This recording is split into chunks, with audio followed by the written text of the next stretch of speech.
ਤੁਸੀਂ ਦੇਖ ਰਹੇ ਹੋ ਦ ਖਬਰਸਾਰ ਤੇ ਮੈਂ ਹਾਂ ਤੁਹਾਡੇ ਨਾਲ ਠਾਕੁਰ ਅਮਨਦੀਪ ਸਿੰਘ। ਇੱਕ ਪਾਸੇ ਅਰਵਿੰਦ ਕੇਜਰੀਵਾਲ ਸਾਹਿਬ ਪੰਜਾਬ ਦੇ ਮੁੱਖ ਮੰਤਰੀ ਸਰਦਾਰ ਭਗਵੰਤ ਮਾਨ ਹੁਣਾਂ ਨੂੰ ਲੈ ਕੇ ਪੂਰਾ ਦੇਸ਼ ਘੁੰਮ ਰਹੇ ਨੇ ਤਾਂ ਜੋ ਬੀਜੇਪੀ ਦੇ ਖਿਲਾਫ ਸਾਰੇ ਵਿਰੋਧੀਆਂ ਨੂੰ ਇਕੱਠਾ ਕੀਤਾ ਜਾ ਸਕੇ। ਹੁਣ ਪੂਰਾ ਦੇਸ਼ ਘੁੰਮਣ ਦੇ ਲਈ ਜਿਹੜਾ ਜਹਾਜ਼ ਵਰਤਿਆ ਜਾ ਰਿਹਾ ਹੈ ਉਹ ਪੰਜਾਬ ਦਾ ਹੈ ਜਾਂ ਦਿੱਲੀ ਦਾ, ਇਹ ਸਾਨੂੰ ਨਹੀਂ ਪਤਾ, ਪਰ ਗੱਲ ਪਤੇ ਦੀ ਇਹ ਹੈ ਕਿ ਇੱਕ ਪਾਸੇ ਅਰਵਿੰਦ ਕੇਜਰੀਵਾਲ ਸਾਹਿਬ ਮਿਹਨਤ ਕਰ ਰਹੇ ਨੇ ਕਿ ਬੀਜੇਪੀ ਦੇ ਖਿਲਾਫ ਸਭ ਨੂੰ ਇਕੱਠਾ ਕੀਤਾ ਜਾਵੇ ਤੇ ਦੂਜੇ ਪਾਸੇ ਇਲਜ਼ਾਮ ਇਹ ਲੱਗ ਰਹੇ ਨੇ ਕਿ ਪੰਜਾਬ ਦੇ ਵਿੱਚ ਇੱਕ ਪੰਜਾਬ ਦੇ ਮੰਤਰੀ ਸਾਹਿਬ ਦੀ ਨੱਕ ਹੇਠ ਐਸੇ ਅਧਿਕਾਰੀ ਨੂੰ ਲਾਇਆ ਗਿਆ ਹੈ ਜਿਸ ਦੀ ਧਰਮ ਪਤਨੀ ਬੀਜੇਪੀ ਲੀਡਰ ਹੈ। ਇਲਜ਼ਾਮ ਇਹ ਵੀ ਨੇ ਕਿ ਬੀਜੇਪੀ ਦੀਆਂ ਰੈਲੀਆਂ ਦੇ ਵਿੱਚ ਉਹਨਾਂ ਵੱਲੋਂ ਮੁਲਾਜ਼ਮਾਂ ਤੋਂ ਕੁਰਸੀਆਂ ਲਗਵਾਈਆਂ ਜਾਂਦੀਆਂ ਨੇ। ਇਲਜ਼ਾਮ ਇਹ ਵੀ ਨੇ ਕਿ ਉਹਨਾਂ ਦੇ ਰਿਸ਼ਤੇਦਾਰਾਂ ਦੇ ਘਰਾਂ ਦੀ ਉਸਾਰੀ ਦੇ ਵਿੱਚ ਸਰਕਾਰੀ ਟਰੈਕਟਰ, ਟਰਾਲੀ, ਛੋਟਾ ਹਾਥੀ ਤੇ ਮੁਲਾਜ਼ਮ ਵਰਤੇ ਜਾਂਦੇ ਨੇ। ਇਲਜ਼ਾਮ ਇਹ ਵੀ ਨੇ ਕਿ ਉਹ ਪਹਿਲਾਂ ਸਸਪੈਂਡ ਵੀ ਰਹੇ ਨੇ। ਇਲਜ਼ਾਮ ਇਹ ਵੀ ਨੇ ਕਿ ਉਹਨਾਂ ਨੂੰ ਚਾਰਜ ਸ਼ੀਟ ਵੀ ਕੀਤਾ ਗਿਆ ਹੈ। ਇਲਜ਼ਾਮ ਇਹ ਵੀ ਨੇ ਕਿ ਉਹਨਾਂ ਤੇ ਕਿਤੇ ਇਨਕੁਆਇਰੀ ਵੀ ਪੈਂਡਿੰਗ ਹੈ। ਹੁਣ ਇਹਨਾਂ ਸਾਰੇ ਇਲਜ਼ਾਮਾਂ ਬਾਰੇ ਜਾਂ ਉਸ ਅਧਿਕਾਰੀ ਬਾਰੇ ਮਾਨਯੋਗ ਮੰਤਰੀ ਸਾਹਿਬ ਨੂੰ ਪਤਾ ਹੈ ਜਾਂ ਫਿਰ ਨਹੀਂ, ਕਿਉਂਕਿ ਵੱਡਾ ਸਵਾਲ ਇਸ ਕਰਕੇ ਖੜਾ ਹੁੰਦਾ ਹੈ ਕਿ ਅਰਵਿੰਦ ਕੇਜਰੀਵਾਲ ਸਾਹਿਬ ਇੱਕ ਪਾਸੇ ਬੀਜੇਪੀ ਦੇ ਖਿਲਾਫ ਸਭ ਨੂੰ ਇਕੱਠਾ ਕਰ ਰਹੇ ਨੇ, ਦੂਜੇ ਪਾਸੇ ਬੀਜੇਪੀ ਲੀਡਰ ਦੇ ਘਰ ਵਾਲੇ ਨੂੰ ਇੱਕ ਐਸਾ ਅਹੁਦਾ ਦੇਣਾ ਕਿ ਇਹ ਅਣਜਾਣੇ ਵਿੱਚ ਹੋਇਆ ਹੈ ਜਾਂ ਜਾਣਬੁੱਝ ਕੇ ਕੀਤਾ ਜਾ ਰਿਹਾ ਹੈ। ਤੇ ਇਹਨਾਂ ਇਲਜ਼ਾਮਾਂ ਬਾਰੇ ਮਾਨਯੋਗ ਮੰਤਰੀ ਸਾਹਿਬ ਨੂੰ ਪਤਾ ਹੈ ਜਾਂ ਫਿਰ ਨਹੀਂ, ਜਾਂ ਫਿਰ ਜਾਣਬੁੱਝ ਕੇ ਅਰਵਿੰਦ ਕੇਜਰੀਵਾਲ ਸਾਹਿਬ ਦੇ ਬੀਜੇਪੀ ਦੇ ਖਿਲਾਫ ਸਭ ਨੂੰ ਇਕੱਠਾ ਕਰਨ ਦੇ ਮੰਤਵ ਤੋਂ ਉਲਟ ਉਹ ਮੰਤਰੀ ਸਾਹਿਬ ਖੜਨਾ ਚਾਹੁੰਦੇ ਨੇ। ਆਖਰ ਮਾਮਲਾ ਕੀ ਹੈ? ਇਸ ਪੂਰੇ ਮਾਮਲੇ ਬਾਰੇ ਅਸੀਂ ਗੱਲਬਾਤ ਕੀਤੀ ਨਗਰ ਕੌਂਸਲ ਕੁਰਾਲੀ ਦੇ ਪ੍ਰਧਾਨ ਸਰਦਾਰ ਰਣਜੀਤ ਸਿੰਘ ਜਿੱਤੀ ਪੜਿਆਲਾ ਦੇ ਨਾਲ। ਉਹਨਾਂ ਨੇ ਕੀ ਕੁਝ ਕਿਹਾ, ਇੱਕ ਵਾਰ ਧਿਆਨ ਦੇ ਨਾਲ ਜ਼ਰੂਰ ਸੁਣੋ। ਸਾਡੇ ਨਾਲ ਇਸ ਵੇਲੇ ਮੌਜੂਦ ਨੇ ਨਗਰ ਕੌਂਸਲ ਕੁਰਾਲੀ ਦੇ ਪ੍ਰਧਾਨ ਸਰਦਾਰ ਰਣਜੀਤ ਸਿੰਘ ਜੀ, ਉਹਨਾਂ ਨਾਲ ਗੱਲਬਾਤ ਕਰਾਂਗੇ। ਪ੍ਰਧਾਨ ਸਾਹਿਬ, ਈਓ ਸਾਹਿਬ ਨਾਲ ਕੋਈ ਨਾਰਾਜ਼ਗੀ ਚੱਲ ਰਹੀ ਹੈ, ਸੁਣਨ ਚ ਆਇਆ ਵੀ ਮਤਾ ਵੀ ਪਾਇਆ, ਨਾਲੇ ਪਹਿਲੀ ਵਾਰ ਨਹੀਂ ਪਿਆ, ਸ਼ਾਇਦ ਪਹਿਲਾਂ ਵੀ ਮਤਾ ਇਹਨਾਂ ਖਿਲਾਫ ਪੈ ਚੁੱਕਿਆ। ਸਾਡੇ ਜਿਹੜੇ ਈਓ ਨੇ ਸਰਦਾਰ ਗੁਰਦੀਪ ਸਿੰਘ, ਇਹਨਾਂ ਨੂੰ ਆਦਤ ਹੈ ਲੋਕਤੰਤਰ ਦਾ ਘਾਣ ਕਰਨ ਦੀ। ਚੁਣੇ ਹੋਏ ਨੁਮਾਇੰਦਿਆਂ ਨੂੰ, ਜਿਹੜੇ ਚੁਣੇ ਹੋਏ ਨੁਮਾਇੰਦੇ ਹੁੰਦੇ ਉਹ ਸ਼ਹਿਰ ਨੂੰ ਜਵਾਬਦੇ ਹੁੰਦੇ, ਪਰ ਇਹਨਾਂ ਨੇ ਆਪਣੀ ਅਹੁਦੇ ਦੀ ਦੁਰਵਰਤੋਂ ਕਰਦੇ ਹੋਏ ਉਹਨੂੰ ਟਿੱਚ ਜਾਣਨਾ, ਇਹ ਆਦਤ ਹੈ, ਕੋਈ ਇਹ ਪਹਿਲੀ ਵਾਰ ਨਹੀਂ ਹੈ, ਇਹ ਇਦਾਂ ਹੀ ਕਰਦੇ ਆ ਰਹੇ। ਮੇਰੇ ਤੋਂ ਪਹਿਲਾਂ ਵੀ ਇਹ ਸਾਡੇ ਕੁਰਾਲੀ 'ਚ ਸਭ ਤੋਂ ਪਹਿਲਾ ਹਾਊਸ ਸੀਗਾ, ਉਸ ਹਾਊਸ 'ਚ ਇਹ ਇੱਥੇ ਬਤੌਰ ਈਓ ਆਏ ਸੀਗੇ। ਉਦੋਂ ਵੀ ਇਹਨਾਂ ਦੇ ਖਿਲਾਫ ਮਤਾ ਪਾਇਆ ਸੀਗਾ। ਇਹ ਮਤਾ ਤਕਰੀਬਨ ਮੇਰੇ ਖਿਆਲ 15/8/19 ਨੂੰ ਪਿਆ ਸੀਗਾ। 15/8/19 ਨੂੰ ਮਤਾ ਪਿਆ ਸੀ ਤੇ 22/8/19 ਨੂੰ ਇਹਦੀ ਪੁਸ਼ਟੀ ਹੋਈ ਸੀ। ਉਦੋਂ ਵੀ ਚੁਣੇ ਹੋਏ ਹਾਊਸ ਨਾਲ ਇਹਨਾਂ ਦਾ ਵਤੀਰਾ ਐਵੇਂ ਦਾ ਹੀ ਸੀਗਾ, ਕਹਿਣਾ ਮੰਨਣਾ ਨਹੀਂ ਹੈ ਕਿਸੇ ਦਾ ਤੇ ਆਪ ਮਨਮਰਜ਼ੀਆਂ ਕਰਨੀਆਂ। ਸਰ, ਇਸ ਦਾ ਕੋਈ ਉਦਾਹਰਣ, ਕੋਈ ਐਗਜ਼ਾਮਪਲ ਵੀ ਹੈਗੀ ਹੈ? ਕੋਈ ਐਸੀਆਂ ਗੱਲਾਂ ਹੋਣ ਜੋ ਲੋਕਾਂ ਨੂੰ ਨਹੀਂ ਪਤਾ, ਜਾਂ ਜੇ ਪਤਾ ਵੀ ਹੈ ਫਿਰ ਵੀ ਸਰਕਾਰਾਂ ਜੋ ਨੇ ਉਹ ਕਾਰਵਾਈ ਨਹੀਂ ਕਰ ਰਹੀਆਂ, ਐਸੇ ਕੋਈ ਐਗਜ਼ਾਮਪਲ ਵੀ ਹੈਗੇ ਜਿਸ ਕਰਕੇ ਨਾਰਾਜ਼ਗੀ ਹੈ? ਐਗਜ਼ਾਮਪਲ ਜੇ ਇੱਕ ਹੋਵੇ ਤਾਂ ਮੈਂ ਦੱਸਾਂ। ਹੁਣ ਇੱਥੇ ਜਦੋਂ ਇਹ ਆਏ, ਇਹਨਾਂ ਨੇ ਆ ਕੇ ਆਪਣੀ ਜੋ ਇਹਨਾਂ ਦੀ ਆਦਤ ਹੈ ਰਿਆਸਤ ਸਮਝਣ ਲੱਗੇ ਸ਼ਹਿਰ ਨੂੰ, ਤੇ ਮੈਂ ਇਹਨਾਂ ਨੂੰ ਵਾਰਨ ਕੀਤਾ, ਮੈਂ ਗੁਰਦੀਪ ਜੀ ਇੱਦਾਂ ਨਹੀਂ ਚੱਲਣਾ, ਪਹਿਲਾਂ ਵੀ ਤੁਹਾਡਾ ਹਾਊਸ ਨਾਲ ਆਹੀ ਕੁਛ ਚੱਲਦਾ ਰਿਹਾ, ਤੇ ਤੁਸੀਂ ਕਿਰਪਾ ਕਰਕੇ ਪਲੀਜ਼ ਇਹਨੂੰ ਆਪਣੀ ਇੰਨੀ ਮਰਜ਼ੀ ਨਾ ਕਰੋ, ਘੱਟੋ ਘੱਟ ਚੁਣੇ ਹੋਏ ਨੁਮਾਇੰਦੇ ਹੈ ਅਸੀਂ ਸਾਰੇ, ਤੇ ਐਮਸੀਜ਼ ਦਾ ਸਤਿਕਾਰ ਕਰੋ, ਉਹਨਾਂ ਨਾਲ ਮਿਲ ਕੇ ਚੱਲੋ। ਪਰ ਇਹਨਾਂ ਦੀ ਭੈਣ ਦਾ ਘਰ ਬਣਦਾ ਸੀ ਇੱਥੇ ਨਿਊ ਚੰਡੀਗੜ੍ਹ 'ਚ, ਉੱਥੇ ਸਾਡੇ ਅਸਾਸੇ ਇੰਨੇ ਲੁੱਟੇ ਸਾਡੇ ਸ਼ਹਿਰ ਦੇ, ਡੇਲੀ ਸਾਡੇ 5 7 10 ਮੁਲਾਜ਼ਮ ਉੱਥੇ ਕੰਮ 'ਤੇ ਲਾ ਰੱਖਣੇ, ਕਦੇ ਟਰੈਕਟਰ ਚਲੇ ਜਾਣਾ, ਟਰੈਕਟਰ 'ਚ ਮੁਲਾਜ਼ਮ ਭਰੇ ਜਾ ਰਹੇ ਹੈ, ਤੇ ਕਦੇ ਦੂਜਾ ਜਿਹੜਾ ਛੋਟਾ ਹਾਥੀ ਕਹਿੰਦੇ ਉਹਦੇ 'ਤੇ ਸਾਡੇ ਮੁਲਾਜ਼ਮ ਜਾਣ ਲੱਗ ਗਏ। ਨਹੀਂ, ਇਹ ਟਰੈਕਟਰ ਤੇ ਛੋਟਾ ਹਾਥੀ ਸਰਕਾਰੀ ਸੀ, ਨਗਰ ਕੌਂਸਲ ਦੀ ਮਲਕੀਅਤ ਹੈ। ਕੌਂਸਲ ਦੇ ਛੋਟਾ ਹਾਥੀ ਤੇ ਕੌਂਸਲ ਦਾ ਟਰੈਕਟਰ ਰੈਗੂਲਰ ਜਾਂਦਾ ਰਿਹਾ, ਸਾਡੇ ਮੁਲਾਜ਼ਮ ਜਾਂਦੇ ਰਹੇ, ਤੇ ਅਖੀਰ ਨੂੰ ਉਹ ਫੜੇ ਵੀ ਗਏ। ਉਹ ਕਿਵੇਂ ਪਤਾ? 3/10/19 ਨੂੰ। ਉਹ ਤੋਂ ਪਹਿਲਾਂ ਮੈਨੂੰ ਵਾਰਨ ਕੀਤਾ, ਮੈਂ ਉੱਥੇ ਇਹਨਾਂ ਤੇਰੀ ਭੈਣ ਦਾ ਉੱਥੇ ਘਰ ਬਣ ਰਿਹਾ ਹੈ, ਚਲੋ ਕਦੇ ਇੱਕ ਅੱਧਾ ਮੁਲਾਜ਼ਮ ਇੱਦਾਂ ਤੂੰ ਲੈ ਜਾ ਕੇ ਕੰਮ ਕਰਾ ਲਿਆ, ਕੋਈ ਉਹ ਨਹੀਂ, ਤੂੰ 10 15 20 ਮੁਲਾਜ਼ਮ ਨਾਲ ਲਿਖ ਜਾ। ਸਾਡੇ ਸ਼ਹਿਰ ਦੇ ਕੁੜੀ ਦੇ ਢੇਰ ਲੱਗੇ ਹੋਏ ਆ, ਤੇ ਤੂੰ ਸਾਡੇ ਮੁਲਾਜ਼ਮਾਂ ਨੂੰ ਉੱਥੇ ਆਪਣੀ ਭੈਣ ਦੇ ਘਰ ਲਾ ਰਿਹਾ, ਕੰਮ 'ਤੇ ਲਾ ਰਿਹਾ। ਤੇ 3/10/22 ਨੂੰ ਮੈਨੂੰ ਪਤਾ ਲੱਗਿਆ ਵੀ ਸਾਡੇ ਮੁਲਾਜ਼ਮ ਇਹਦੀ ਭੈਣ ਦੇ ਘਰ ਕੰਮ ਕਰ ਰਹੇ। ਮੈਂ ਪ੍ਰੈਸ ਨੂੰ ਨਾਲ ਲਿਜਾ ਕੇ, ਤਕਰੀਬਨ ਸਾਰੀ ਪ੍ਰੈਸ ਸੀ, ਪ੍ਰਿੰਟ ਮੀਡੀਆ ਤੇ ਇਲੈਕਟ੍ਰਿਕ ਮੀਡੀਆ ਸੀਗਾ ਮੇਰੇ ਨਾਲ, ਤੇ ਉੱਥੇ ਅਸੀਂ ਆਪਣਾ ਇੱਕ ਟਰੈਕਟਰ ਮਹਿੰਦਰਾ ਤੇ ਇੱਕ ਛੋਟਾ ਹਾਥੀ, ਉਹਦੇ ਵਿੱਚ ਘੱਟੋ ਘੱਟ ਸਾਡੇ 14-15 ਮੁਲਾਜ਼ਮ ਇਹਦੀ ਭੈਣ ਦੇ ਘਰ ਕੰਮ ਕਰਦੇ ਸੀ, ਤੇ ਮੈਂ ਜਾ ਕੇ ਪ੍ਰੈਸ ਦੀ ਮੌਜੂਦਗੀ 'ਚ ਫੜੇ ਉੱਥੇ, ਤੇ ਸਾਰੀਆਂ ਖਬਰਾਂ ਵੀ ਲੱਗੀਆਂ। ਉੱਥੇ ਮੌਕੇ 'ਤੇ ਈਓ ਸਾਹਿਬ ਪਹੁੰਚੇ ਸੀ, ਗੁਰਦੀਪ ਸਿੰਘ ਜੀ ਈਓ ਸਾਹਿਬ ਪਹੁੰਚੇ ਸੀ, ਪਰ ਸਾਡੇ ਕੋਲ ਨਹੀਂ ਆਏ। ਇਹ ਸਾਤੋਂ ਤਕਰੀਬਨ 500 ਮੀਟਰ ਦੂਰ ਖੜੇ ਰਹੇ ਗੱਡੀ। ਜਵਾਬ ਦਿੱਤਾ ਪੱਤਰਕਾਰਾਂ ਦੇ ਸਵਾਲਾਂ ਦਾ? ਜਦੋਂ ਪ੍ਰੈਸ ਜਾ ਕੇ ਪੱਤਰਕਾਰ ਗਏ ਤੇ ਉੱਥੋਂ ਗੱਡੀ ਭਜਾ ਕੇ ਚਲੇ ਗਏ ਸੀ। ਇਹ ਪੱਤਰਕਾਰਾਂ ਦੇ ਮੂਹਰੇ ਭੱਜੇ ਐ। ਈਵਨ ਵੀਡੀਓ ਵੀ ਇਹ ਮੇਰੇ ਖਿਆਲ ਉਹਦੇ 'ਚ ਚੱਲੀ ਹੈ, ਚੈਨਲਾਂ 'ਤੇ ਚੱਲੀ ਹੈ ਵੀ ਈਓ ਸਾਹਿਬ ਭੱਜ ਰਹੇ ਉੱਥੇ। ਇਸ ਗੱਲ ਦਾ ਮੰਤਰੀ ਸਾਹਿਬ ਨੂੰ ਪਤਾ ਹੈ? ਮੇਰੇ ਖਿਆਲ ਤਾਂ ਪਤਾ ਹੀ ਹੋਣਾ ਚਾਹੀਦਾ। ਤੇ ਜੇ ਨਹੀਂ ਪਤਾ ਤਾਂ ਮੈਂ ਲਿਖਤੀ 6/10/22 ਨੂੰ ਮੈਂ ਆਪਣੇ ਸੀਐਮ ਸਾਹਿਬ ਨੂੰ, ਸਾਡੇ ਜਿਹੜੇ ਸਾਡੇ ਐਮਐਲਏ ਨੇ ਮੰਤਰੀ ਬੀਬੀ ਗਗਨ ਮਾਨ ਜੀ ਉਹਨਾਂ ਨੂੰ, ਤੇ ਨਿੱਜਰ ਸਾਹਿਬ ਨੂੰ, ਲੋਕਲ ਬੋਡੀ ਮੰਤਰੀ ਨੂੰ, ਸਾਰਿਆਂ ਨੂੰ ਲੈਟਰ ਕੱਢੇ ਆ ਕੇ ਮਿਲਿਆ ਵੀ ਹੈ। ਸੈਕਟਰੀ ਨੂੰ ਮਿਲਿਆ, ਲੋਕਲ ਬੋਡੀ ਮਿਨਿਸਟਰ ਨੂੰ ਮਿਲਿਆ, ਤੇ ਉਹ ਕਹਿੰਦੇ ਵੀ ਮਿਨਿਸਟਰ ਸਾਹਿਬ ਕਹਿੰਦੇ ਮੇਰੀ ਨੌਲੇਜ ਨਹੀਂ। ਮੈਂ ਕਿਹਾ ਜੀ ਆਹ ਸਾਰਾ ਕੁਝ ਮੈਂ ਦੇ ਚੱਲਿਆ, ਪਲੀਜ਼ ਤੇ ਤੁਸੀਂ ਇਹਦੇ ਤੇ ਕਾਰਵਾਈ ਕਰੋ। ਪਰ ਮੈਨੂੰ ਨਹੀਂ ਲੱਗਦਾ ਜੋ ਹੋ ਰਿਹਾ ਅੱਜ, ਇੱਕ ਪਾਸੇ ਤਾਂ ਕੇਜਰੀਵਾਲ ਸਾਹਿਬ ਸਾਡੇ ਪੰਜਾਬ ਦੇ ਜਹਾਜ਼ ਨੂੰ ਲੈ ਕੇ ਨਾਲ ਸਾਡੇ ਸੀਐਮ ਸਾਹਿਬ ਨੂੰ ਲੈ ਕੇ ਸਾਰੇ ਇੰਡੀਆ 'ਚ ਤੁਰੇ ਫਿਰਦੇ ਐ, ਬੀਜੇਪੀ ਦੇ ਖਿਲਾਫ ਸਮਰਥਨ ਮੰਗਦੇ। ਤੇ ਦੂਜੇ ਪਾਸੇ ਇਹ ਸਾਡੇ ਈਓ ਨੇ ਜਿਹੜੇ ਕਹਿੰਦੇ ਵਾਈਫ ਬੀਜੇਪੀ ਤੋਂ ਨੇ, ਤੇ ਸਾਡੇ ਜ਼ਿਲ੍ਹਾ ਪ੍ਰਧਾਨ ਵੀ ਰਹੇ ਨੇ ਆਪਣਾ ਮਹਿਲਾ ਵਿੰਗ ਦੇ ਬੀਜੇਪੀ ਦੇ, ਤੇ ਉੱਥੇ ਸਾਡੇ ਮੁਲਾਜ਼ਮ ਵੀ ਕੰਮਕਾਰ ਕਰਦੇ ਫੜੇ ਮੈਂ ਉੱਥੇ। ਸਾਡੇ ਕੌਂਸਲ ਤੋਂ ਮੁਲਾਜ਼ਮਾਂ ਨੇ ਬੀਜੇਪੀ ਦੀ ਰੈਲੀਆਂ 'ਚ ਚਲੇ ਜਾਣਾ, ਜਾ ਕੇ ਕੁਰਸੀਆਂ ਲਾਉਣੀਆਂ, ਤੇ ਉਹਨਾਂ ਦੇ ਵੀ ਐਫੀਡੇਵਿਟ ਮੇਰੇ ਕੋਲ। ਸਰ ਇਸ ਗੱਲ ਦੀ ਪੁਸ਼ਟੀ ਹੈਗੀ ਹੈ ਕਿ ਈਓ ਸਾਹਿਬ ਜਿਹੜੇ ਨੇ ਗੁਰਦੀਪ ਸਿੰਘ ਜੀ, ਉਹਨਾਂ ਦੀ ਧਰਮ ਪਤਨੀ ਬੀਜੇਪੀ 'ਚ ਨੇ, ਬੀਜੇਪੀ ਲੀਡਰ ਨੇ? ਬੀਬੀ ਤੇਜਿੰਦਰ ਕੌਰ ਬੀਜੇਪੀ ਦੇ ਜ਼ਿਲ੍ਹਾ ਪ੍ਰਧਾਨ ਰਹੇ ਮਹਿਲਾ ਵਿੰਗ ਦੇ, ਇਹਨਾਂ ਦੇ ਗੁਰਦੀਪ ਜੀ ਦੇ ਵਾਈਫ ਨੇ ਉਹ। ਤੇ ਕੌਂਸਲ ਦੇ ਮੁਲਾਜ਼ਮ ਉੱਥੇ ਕੁਰਸੀਆਂ ਲਾਉਂਦੇ ਸੀ ਬੀਜੇਪੀ ਦੀ ਰੈਲੀ? ਕਿਸੇ ਵੀ ਰੈਲੀ 'ਚ ਆਮ ਗੱਲ ਹੈ ਜੀ, ਸਾਡੀ ਗੱਡੀ ਭੇਜ ਦੇਣੀ ਉੱਥੇ, 5-7 ਬੰਦੇ ਭੇਜ ਦੇਣੇ ਕੰਮ ਨੂੰ। ਉਹਨਾਂ ਨੂੰ ਵੀ ਫੜਿਆ ਤੁਸੀਂ ਕਦੇ ਉੱਥੇ? ਉੱਥੇ ਮੌਕੇ ਤੇ ਮੈਂ ਫੜਨ ਗਿਆ ਸੀ ਤੇ ਉੱਥੋਂ ਜਾ ਚੁੱਕੇ ਸੀ, ਪਰ ਮੇਰੇ ਕੋਲੇ ਉਹਦੀ ਵੀਡੀਓ ਕਲਿੱਪ ਹੈਗੀ ਹੈ ਤੇ ਐਫੀਡੇਵਿਟ ਹੈਗੇ ਨੇ ਮੁੰਡਿਆਂ ਦੇ, ਜਿਹੜੇ ਮੁੰਡੇ ਉੱਥੇ ਕੰਮ ਤੇ ਭੇਜੇ ਹੋਏ ਸੀਗੇ। ਮੰਨੇ ਨੇ? ਉਹ ਮੰਨੇ ਹੈ। ਉਹ ਕਹਿੰਦੇ ਕਿਤੇ ਗਏ ਸੀ? ਈਓ ਸਾਹਿਬ ਦੇ ਕਹਿਣ ਤੇ ਜਾਣਾ, ਈਓ ਸਾਹਿਬ ਦੇ ਕਹਿਣ ਤੇ ਗਏ, ਤੇ ਉੱਥੇ ਵੀ ਜਿਹੜੀ ਆਪਣੀ ਇਹਦੇ ਭੈਣ ਦੇ ਘਰ ਵੀ ਕੰਮ ਕਰਦੇ ਇਹਨੂੰ ਚੰਡੀਗੜ੍ਹ 'ਚ ਫੜ ਹੋਏ, ਉਹ ਵੀ ਈਓ ਸਾਹਿਬ ਦੇ ਬਕਾਇਦਾ ਕਹਿਣ ਤੇ ਗਏ ਹੈ। ਤੇ ਹੋਰ ਕਿਸੇ ਦਾ ਅਫਸਰ ਦਾ ਉੱਥੇ ਇੱਕ ਜਿਵੇਂ ਤੁਸੀਂ ਕਿਹਾ ਸਰ, ਇੱਕ ਪਾਸੇ ਤਾਂ ਕੇਜਰੀਵਾਲ ਸਾਹਿਬ ਭਗਵੰਤ ਮਾਨ ਸਾਹਿਬ ਨੂੰ ਨਾਲ ਲੈ ਕੇ, ਹੋਰ ਲੀਡਰਸ਼ਿਪ ਨੂੰ ਨਾਲ ਲੈ ਕੇ ਬੀਜੇਪੀ ਦੇ ਖਿਲਾਫ ਪੂਰੇ ਦੇਸ਼ ਘੁੰਮ ਰਹੇ ਨੇ, ਦੂਜੇ ਪਾਸੇ ਤੁਹਾਡਾ ਇਹ ਕਹਿਣਾ ਹੈ ਜਿਨ੍ਹਾਂ ਦੇ ਖਿਲਾਫ ਮਤੇ ਵੀ ਪਏ ਨੇ ਈਓ ਸਾਹਿਬ ਦੇ ਖਿਲਾਫ, ਅਫਸਰ ਦੇ ਖਿਲਾਫ, ਉਹਨਾਂ ਦੀ ਧਰਮ ਪਤਨੀ ਬੀਜੇਪੀ 'ਚ ਹੈਗੀ ਹੈ, ਤੇ ਉਹਨਾਂ ਦੀ ਪਤਨੀ ਦੀ ਰੈਲੀਆਂ ਦੇ ਵਿੱਚ ਹੀ, ਯਾਨੀ ਬੀਜੇਪੀ ਦੀ ਰੈਲੀ ਵਿੱਚ ਹੀ ਕੁਰਸੀਆਂ ਲਾਉਂਦੇ ਨੇ ਨਗਰ ਕੌਂਸਲ ਦੇ। ਇਸ ਗੱਲ ਦਾ ਪਤਾ ਹੈ ਅਨਮੋਲ ਗਗਨ ਮਾਨ ਨੂੰ? ਮੇਰੇ ਖਿਆਲ ਤਾਂ ਪਤਾ ਹੋਣਾ ਚਾਹੀਦਾ। ਮੈਂ ਤਾਂ ਲਿਖ ਕੇ ਸ਼ਿਕਾਇਤ ਵੀ ਕੀਤੀ ਹੈ, ਲਿਖ ਕੇ ਬੀਬੀ ਨੂੰ, ਸਾਡੇ ਐਮਐਲਏ ਨੇ ਤੇ ਮੰਤਰੀ ਨੇ, ਉਹਨੂੰ ਲਿਖ ਕੇ ਭੇਜਿਆ, ਕਿਉਂਕਿ ਸਾਡੇ ਤਾਂ ਹੁਣ ਜੇ ਸਰਕਾਰ ਨਾਲ ਕੋਈ ਕਮਿਊਨੀਕੇਸ਼ਨ ਹੈ ਅਸੀਂ ਤਾਂ ਆਪਣੇ ਐਮਐਲਏ ਥਰੂ ਕਰਾਂਗੇ। ਤੇ ਬੀਬੀ ਨੂੰ ਅਸੀਂ ਲਿਖ ਕੇ ਭੇਜਿਆ ਵੀ ਇੱਦਾਂ ਬੀਜੇਪੀ ਦੀ ਰੈਲੀਆਂ 'ਚ ਇਹਦੀ ਵਾਈਫ ਬੀਜੇਪੀ ਦੀ ਲੀਡਰ ਹੈ, ਵੀ ਉੱਥੇ ਸਾਡੇ ਮੁਲਾਜ਼ਮ ਕੁਰਸੀਆਂ ਲਾਉਂਦੇ, ਕੰਮ ਕਰਨ ਨੂੰ ਭੇਜਦੇ ਆ, ਮਤਲਬ ਪਾਣੀ ਚਾਹ ਦੇ ਕੰਮ ਵਰਤਾਉਂਦੇ ਉੱਥੇ ਜਾ ਕੇ, ਵੀ ਇਹ ਗਲਤ ਹੈ। ਤੇ ਮੁਲਾਜ਼ਮਾਂ ਨੇ ਫਿਰ ਕੋਈ ਕਾਰਵਾਈ ਨਹੀਂ ਹੋਈ, ਕੋਈ ਕਾਰਵਾਈ ਨਹੀਂ ਹੋਈ। ਜਿਹੜੀ ਤੁਸੀਂ ਹੁਣ ਗੱਲ ਕਹੀ ਐ ਨਾ ਹੋਵੇ ਈਓ ਸਾਹਿਬ ਗੁੱਸੇ ਜਾ ਕੇ ਤੁਹਾਨੂੰ ਡੈਫਾਮੇਸ਼ਨ ਭੇਜ ਦੇਣ?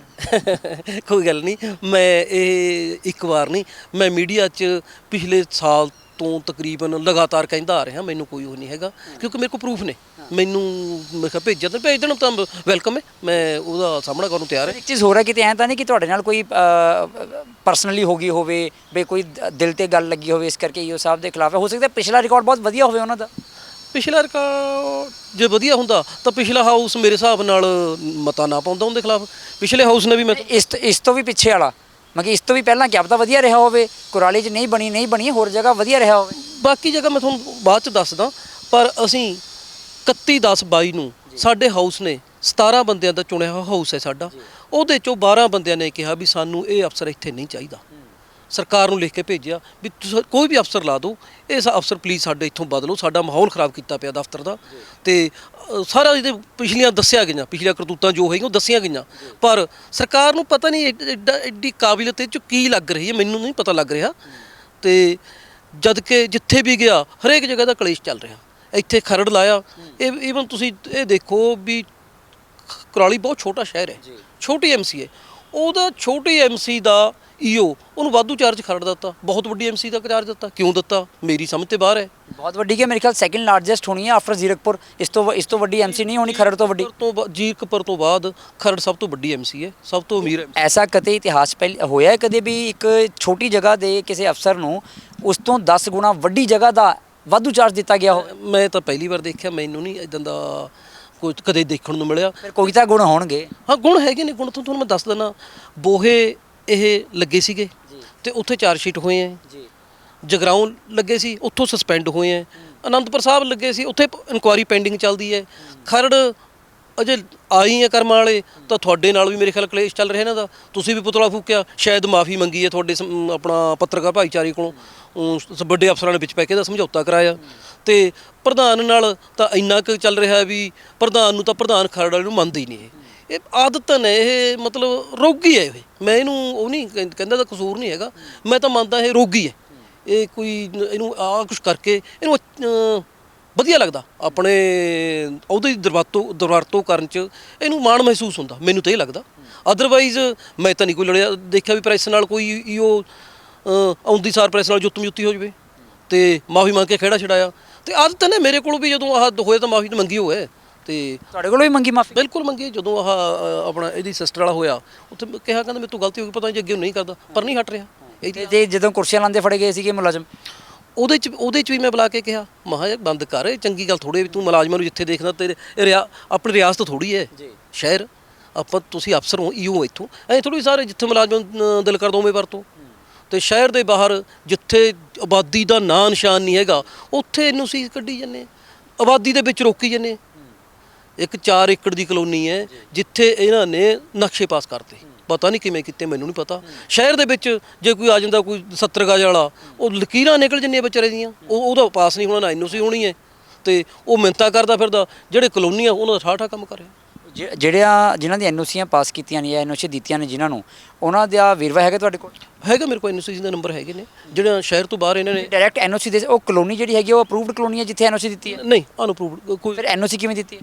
ਇਹਨਾਂ ਨੂੰ ਪਤਾ ਹੋਊਗਾ, ਪਤਾ ਨਹੀਂ, ਇੱਕ ਚੋਰ ਮੋਰੀਆਂ ਤਾਂ ਰੱਖਦੇ ਹੀ ਆ ਅਫਸਰ ਇਹ, ਤੇ ਇਹ ਚੋਰ ਮੋਰੀਆਂ ਕਰਦਾ ਆਦਤ ਨਹੀਂ। ਜੇ ਸਰ ਵੈਸੇ ਮੇਰਾ ਇੱਕ ਜਨਰਲ ਸਵਾਲ ਹੈ, ਜੇ ਬਾਈ ਚਾਂਸ ਕਲੋਨੀ ਜਿਹੜੀ ਹੈਗੀ ਹੈ ਉਹ ਇਨ ਟੋਟੈਲਿਟੀ ਮੇਰੇ ਖਿਆਲ ਗਮਾਡਾ ਤੋਂ ਅਪਰੂਵ ਕਰਵਾਉਣੀ ਪੈਂਦੀ ਹੈ, ਜੇ ਉਹ ਅਪਰੂਵ ਹੀ ਨਹੀਂ ਹੋਈ ਫਿਰ ਕਿਵੇਂ? ਸਾਡੇ ਐਮਸੀ ਲਿਮਟ ਦੇ ਵਿੱਚ ਜਿਹੜੀ ਕਲੋਨੀਜ਼ ਹੈਗੀਆਂ ਉਹਨਾਂ ਨੂੰ ਏਡੀਸੀ ਯੂਡੀ ਕਰਦੇ ਨੇ। ਠੀਕ ਹੈ, ਤੇ ਏਡੀਸੀ ਸਾਹਿਬ ਨੇ ਕੀਤੀ ਹੈ ਉਹ ਕਲੋਨੀ ਜਿੱਥੇ ਦੀ ਐਨਓਸੀ ਤੁਸੀਂ ਕਹਿ ਰਹੇ ਹੋ? ਨਹੀਂ, ਏਡੀ ਸਾਹਿਬ ਨੇ ਪਾਸ ਨਹੀਂ ਕੀਤੀ, ਤੇ ਪਤਾ ਨਹੀਂ ਕਿਵੇਂ ਕਿਹੜੀ ਚੋਰ ਮੋਰੀ ਰਾਹੀਂ ਉਹਨੂੰ ਪਾਸ ਕਰੀ ਜਾਂਦੇ ਉੱਥੇ। ਇੱਕ ਚੀਜ਼ ਹੋਰ ਮੈਨੂੰ ਸੁਣਨ ਚਾਹੀ ਸੀ ਵੀ ਜਦੋਂ ਸਰਕਾਰ ਨੇ ਕਿਹਾ ਵੀ ਨਕਸ਼ੇ ਆਨਲਾਈਨ ਜਿਹੜੇ ਹੈਗੇ ਨੇ ਉਹ ਸਬਮਿਟ ਕਰਵਾਏ ਜਾਣ, ਤੇ ਉਸ ਤੋਂ ਬਾਅਦ ਵੀ ਕੋਈ ਚਿੱਠੀ ਪੱਤਰ ਕੱਢਿਆ ਗਿਆ ਇਹਨਾਂ ਕੋਲ? ਇਹ ਬਹੁਤ ਵੱਡੀ ਇੱਕ, ਈਵਨ ਅਸੀਂ ਲੋਕਲ ਬਾਡੀ ਸੈਕਟਰੀ ਵਿਵੇਕ ਪ੍ਰਤਾਪ ਜੀ ਨੂੰ ਮਿਲ ਕੇ ਦੱਸਿਆ ਸੀ ਪਰਸਨਲੀ, ਤੇ ਭੇਜੀ ਵੀ ਸ਼ਿਕਾਇਤ ਉਹਨਾਂ ਨੂੰ।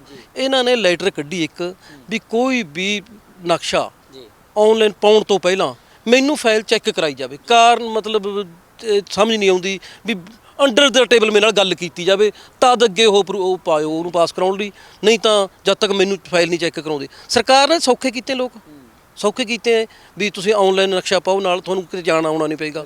ਇਹ ਕਹਿੰਦਾ ਪਹਿਲਾਂ ਫਾਈਲ ਮੈਨੂੰ ਦਿਖਾਓ ਫਿਰ ਆਨਲਾਈਨ ਕੰਮ ਸ਼ੁਰੂ ਕਰੋ। ਇਹ ਲੈਟਰ ਹੈ ਇਹਦੀ ਕੱਢੀ ਹੋਈ ਆਰਕੀਟੈਕਟ ਵਗੈਰਾ ਨੂੰ, ਪਤਾ ਨਹੀਂ ਕਿਵੇਂ ਕਰਦਾ। ਭਗਵੰਤ ਮਾਨ ਸਾਹਿਬ ਤਾਂ ਕਹਿੰਦੇ ਸਰਕਾਰ ਤੁਹਾਡੇ ਦੁਆਰ, ਇਹ ਕਹਿੰਦੇ ਪਹਿਲਾਂ ਮੇਰੇ ਦੁਆਰ ਆਓ। ਸਰ ਇਹ ਕਹਿੰਦਾ ਪਹਿਲਾਂ ਮੇਰੇ ਦੁਆਰ ਆਓ ਤਾਂ ਤੁਹਾਡੇ ਕੰਮ ਬਾਰੇ ਸੋਚੋ, ਕਰਨ ਤੋਂ ਸੋਚਣ ਤੋਂ ਪਹਿਲਾਂ ਮੇਰੇ ਨਾਲ ਆ ਕੇ ਨੱਕੀ ਕਰੋ ਵੀ ਸਿਸਟਮ ਕੀ ਇਹਦਾ। ਪ੍ਰਧਾਨ ਸਾਹਿਬ ਕਿਤੇ ਐਂ ਤਾਂ ਨਹੀਂ ਵੀ ਇਹਨਾਂ ਦੀ ਧਰਮ ਪਤਨੀ ਬੀਜੇਪੀ ਤੋਂ ਨੇ, ਤੁਸੀਂ ਕਿਹਾ ਵੀ ਸਾਬਕਾ ਪ੍ਰਧਾਨ ਵੀ ਰਹੇ ਨੇ ਉਹ ਮਹਿਲਾ ਮੋਰਚਾ ਦੇ, ਤੇ ਕਿਤੇ ਬੀਜੇਪੀ ਦੇ ਨਾਲ ਸਿਆਸੀ ਜਿਹੜੇ ਤਾਲੁਕਾਤ ਹੈਗੇ ਨੇ ਇਹਨਾਂ ਦੇ ਪਰਿਵਾਰ ਦੇ, ਉਸ ਦਾ ਫਾਇਦਾ ਕਿਤੇ ਮਿਲ ਰਿਹਾ ਹੋਵੇ?